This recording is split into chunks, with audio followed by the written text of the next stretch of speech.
ده مش دليل على إن الإصرار والذكاء التشغيلي ممكن هم نفسهم يكونوا العملة الأساسية في البداية؟ الإصرار والذكاء أكيد ضروريين ومحدش ينكر ده. لكن السؤال، هل كان ممكن يحقق نفس النجاح أو بنفس السرعة لو ما كانش عنده الخلفية دي كلها؟ التعليم، الخبرات الدولية. أنا بشوف إن تسمية ده صفر رأس مال بتتجاهل قيمة الأصول دي. هي مش صفر أبداً. الموارد دي هي اللي مكنته أصلاً إنه يطبق الذكاء التشغيلي ده بفعالية. وزي ما شفنا مع بعض، ففي الفيديو ده هعلمك ازاي تقدر تعمل بودكاست بالذكاء الاصطناعي بشكل كامل لأي موضوع. حتى لو ما عندكش فيه أي معلومة تقدر تعمل بودكاست بالشكل اللي انت شفته، مسموع ومرئي وبشكل بسيط جدا. خلينا نتعرف على الشرح بالتفصيل وخلينا نبدأ، ولكن بعد الانترو. السلام عليكم، انا احمد ودي قناه مونستر للمعلومات. لاول مره تتفرج على القناه بتاعتنا اتاكد انك عامل لايك واشتراك في القناه عشان تتابع احدث المواضيع عن الذكاء الاصطناعي. وخلينا مباشره ننتقل للشرح في طريقه عمل بودكاست. في البدايه انا اتكلمت قبل كده عن فيديو كامل لشرح نوت بوك ال ام وازاي تقدر تستخدمه في تلخيص المواد او ترفع له اي ملفات بي دي اف او اي ملفات عموما، وهو يحولها لك الى فيديو او بودكاست صوتي مسموع، واحنا هنعتمد عليه في الحصول على ملف صوتي او ان هو يعمل لنا هيكله للبودكاست اللي احنا محتاجينه. فهسيب لك الرابط بتاعه فور الانتقال لايه تقدر ترفع بعد كده ملف بي دي اف او ملف في وورد او معاك سكريبت او رابط فيديو على اليوتيوب. فانا على سبيل المثال هاخد رابط بودكاست من اليوتيوب واخده هنا الموقع واضيف الرابط بتاعه واخد اضغط على يوتيوب كده، بعد كده اضيف رابط اليوتيوب بالشكل ده واضغط على ادراج. مباشره هيبدا يتعرف على الفيديو وتقدر تساله على اي حاجه بعد كده وهو هيديك الاجابه بتاعتها مباشره. كمان نقدر نستخدم الملف ده ولو ضغطنا على ملخص صوتي كده هيبدا يعمل لنا بودكاست، ولكن اضغط على تحرير هنا عشان تحدد انت مختار اللغه اللي انت عايز تديك بيها المخرجات تكون ايه.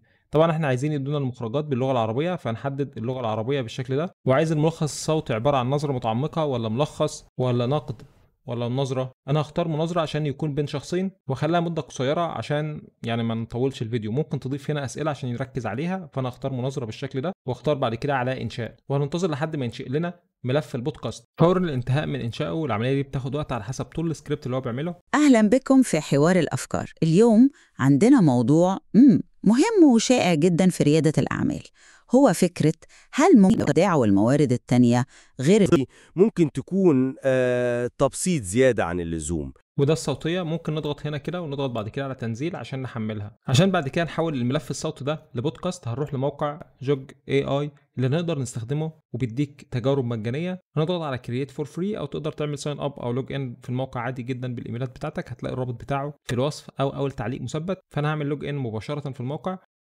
واقدر بعد كده انتقل من الواجهه العليا. هنا هنلاقي عندنا حاجه اسمها فيديو بودكاست، هضغط عليها عشان انتقل ليها. تقدر طبعا تعمل بودكاست عن طريق ان انت تضيف له رابط مقاله او ترفع له فيديو يوتيوب او تعمل له ملف بي دي اف او تدي له ملخص كتابي باي لغه، متاح فيه كل اللغات ومتاح فيه اللغه العربيه. كمان الوقت لحد 30 دقيقه، او تقدر ترفع له السكريبت مباشره او ترفع له الملف الصوتي. ففي حالتنا دلوقتي احنا هنرفع الملف الصوتي مباشره، ولكن مشكله وحيده هتقابلك ان الملف الصوتي اللي بيتم تحميله من نوت بوك ال ام بيكون نازل بصيغه مختلفه، فهتضطر تحول الصيغه بتاعته الى MP3 او WAV عشان تقدر تستخدمه داخل جوج اي اي. فنروح على الموقع البسيط ده ونرفع له الملف وحولناه ل MP3.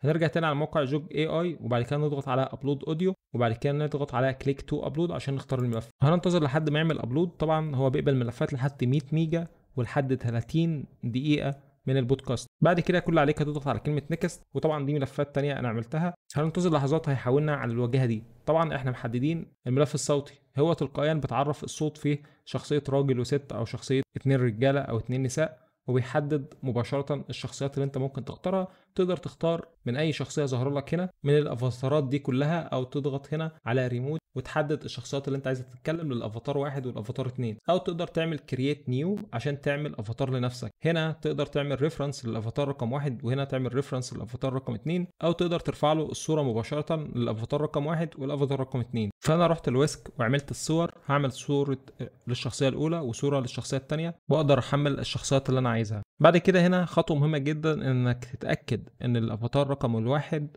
هو المرأة او رقم 2 هو المرأة او الرجل عشان تحدد ما يطلعش الصوت راكب بشكل مختلف. فاحنا هنا عندنا اللي بيتكلم رقم 1 هو المرأة، بعد كده اللي بيتكلم رقم 2 الراجل هو اللي بيرد عليها.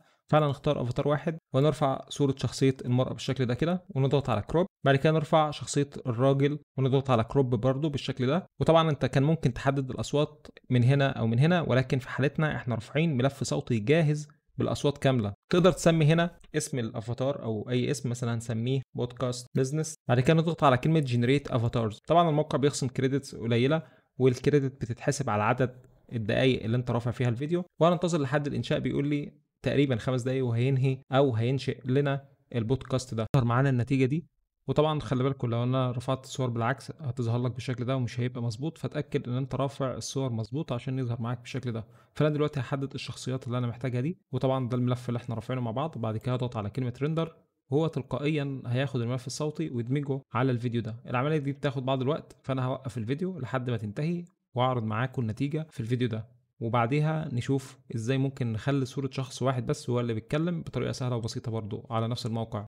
فور الانتهاء هتظهر لك النتيجة بالشكل ده، تقدر تشغلها. أهلا بكم في حوار الأفكار. اليوم عندنا موضوع مهم وشائع جدا في ريادة الأعمال، هو فكرة هل ممكن فعلا نبدأ مشروع ناجح من الصفر، يعني من غير رأس مال بالمعنى المالي. وطبعا بنستلهمه ده من تجربة محمد جاويش والنقاشات حوله. أنا هنا عشان أدافع عن وجهة نظر بتقول إن الإبداع والموارد التانية غير الفلوس ممكن تعوض نقص التمويل في البداية. وأنا هقدم وجهة نظر مختلفة شوية. فكرة الصفر رأس مال دي ممكن تكون تبسيط زيادة عن اللزوم. هي ممكن تتجاهل أنواع تانية من رأس المال زي المعرفة، العلاقات، ودي حاجات مهمة جدا. وكمان البدء من غير تمويل كافي ممكن يكون فيه مخاطر تبطئ النمو. تمام. أنا بصراحة بشوف إن قصة جاويش نفسها أكبر دليل. وبكده يبقى احنا شفنا النتيجة مع بعض. فرضا لو مش عايز تستخدم أداة جوجل نوت بوك LM، ممكن تيجي على الأداة مباشرة وترفع السكريبت بتاعك. على سبيل المثال تقدر تضغط هنا وترفع السكريبت بتاعك بصيغة تكست، أو تقدر تضغط على اد سكريبت مانوالي هنا وتضيف بعد كده السكريبت بتاعك بين الشخصيتين اللي انت عايزهم يتكلموا. وليكن مثلا ده عندك الافاتار رقم 1 هنخليه يقول النص ده، وافاتار 2 بنديله النص اللي بعد كده. تقدر هنا تختار الشخصيات اللي انت عايزها تتكلم مع بعض، وليكن مثلا الشخصيتين دول، وتقدر تبدل بين الشخص الاول والشخص الثاني بالشكل ده. او تقدر ترفع صورة الشخصيات اللي انت عايزها تتكلم، او تقدر كمان تختار من الريموت دايلوج من هنا وتحدد هنا الاصوات كل شخصية زي ما انت حابب. خلينا نجرب كده مثلا ونحدد الاصوات ونختار طبعا اللغة العربية. مرحبا بك في استخدام صوت لإنشاء مقاطع الفيديو. بعد كده كل اللي عليك هتضغط على زر الرندر وننتظر لحظات لحد ما ينتهي من انشاء الفيديو بتاعنا او البودكاست بتاعنا. كمان تقدر ترفع له هنا رابط لينك وهو هيجيب منه البودكاست، او ترفع له رابط يوتيوب وهو هيجيب منه برضو البودكاست، او ترفع له الPDF، او تعطي له مقالة وهو يلخصها لك. يعني بيعمل نفس الادوات تقريبا الموجودة في نوت LM، ولكن بضغطة زر من داخل الموقع. يعني لو رحنا جبنا رابط من على يوتيوب وضفناه هنا، حددنا اللغة العربية، وبعد كده حددنا الوقت اللي احنا عايزينه، وليكن مثلا من دقيقة ل3 دقائق، وعايزينه مثلا يكون او خليه مثلا من 30 ثانية ل1 دقيقة ونخليه شورت، وبعد كده نضغط على نيكست. هننتظر لحظات لحد ما يقوم بمعالجة الفيديو ويشوف الموضوع بتاعه بيتكلم على ايه، وبعد كده ينشئ لك البودكاست بشكل تلقائي من نفسه ويظهر لك بعد كده الشخصيات. خلينا نشوف ده بالتفصيل مع بعض. في خلال لحظات طلع لوحده الافاتار الاول والافاتار الثاني والكلام وكل حاجه بينهم، ويعني عدل كل حاجه من نفسه. نقدر نعمل بعد كده ريندر. طبعا احنا اللي حددنا ان هو يكون 30 ثانيه، لو انت عايزه اكتر من كده يطلع لك اكتر من كده. خلينا نشغل الفيديو الاولاني اللي احنا عملناه مع بعض ونشوف النتيجه مع بعض كانت عامله ازاي. كمان تقدر تعمل داونلود مباشره هنا وتحمل الصوت لوحده او الفيديو لوحده.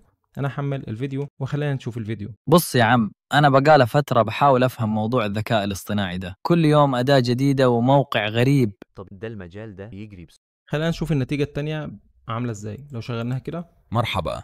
اليوم سنتكلم عن التطور الرائع من جوجل الذي يوفر أداة تعليمية مفيدة لكل من الطلاب والمعلمين. صحيح، الأداة تقدم معلماً افتراضياً لكل مستخدم، مما يساعدهم في تعلم وفهم أي شيء ببساطة. وتخيل ممكن استخدامها مجاناً، هذا يخليها متاحة للجميع. بالضبط، يمكن لهذه الأداة أن تشرح المواد وتوفر. طبعا انت تقدر ترفع صورة بودكاست لأشخاص عرب عشان يكون الصوت متطابق معهم، او تنشئ محتوى باللغة الإنجليزية لمتابعين اللغة الإنجليزية. طبعا ده هيسهل عليك حاجات كثيرة جدا. ويبقى كده تعرفنا على أداة البودكاست أو فيديو بودكاست الموجودة من موقع جوج AI. الموقع كمان فيه خواص كتيرة جدا تقدر تستخدمها، وأهمها توكن كيفوتو، وتخلي الصورة تتكلم وتقول الكلام اللي انت عايزه، سواء كانت صورة شخصية ليك أو صورة انت عاملها. هروح على توكن كيفوتو بعد كده تقدر تعمل هنا ابلود للصوره اللي انت عايزها تستخدم.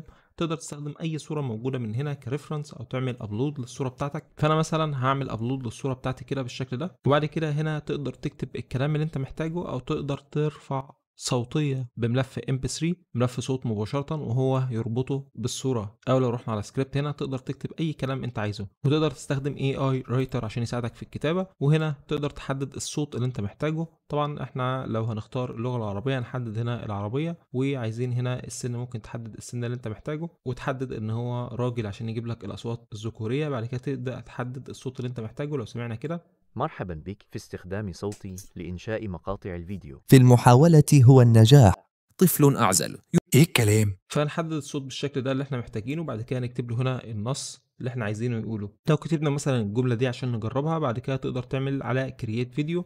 الفيديو بياخد كده 2 كريدت ايا كان طوله، بحد اقصى 30 دقيقة. فخلينا نجرب. هنضغط على كرييت فيديو مباشرة، هننقلنا على الواجهة دي عشان نشوف فيها النتيجة بتاعتنا، وننتظر لحد الانتهاء ونجربها مع بعض. في خلال دقايق هتلاقي الفيديو ظهر لك بالشكل ده. لو ضغطنا عليه عشان نشغله، الذكاء الاصطناعي تطور بشكل كبير، ويقدر دلوقتي يخليك تتكلم من صورة. ففي الفيديو ده هعرفك طريقة سهله لعمل فيديوهات بالذكاء الاصطناعي، وازاي تعمل بودكاست وصور بتتكلم بسهولة. ولو حبيت تحمله تقدر تضغط على ال3 نقاط، بعد كده تضغط داونلود عشان يتم تحميله مباشرة، وبكده بقى عندك الفيديو. كنا اتعرفنا على كل حاجة في موقع جوج AI اللي تقدر تستخدمه بشكل مجاني كتجربة محدودة. بيديك 3 كريدت. طبعا كل فيديو انت بتستخدمه بياخد تقريبا نص كريدت. يعني الافاتار فيديو هنا زي ما احنا جربناه كان تقريبا بياخد نص كريدت. وعندنا افاتار FX برضو ان انت تعمل صورك للترندات.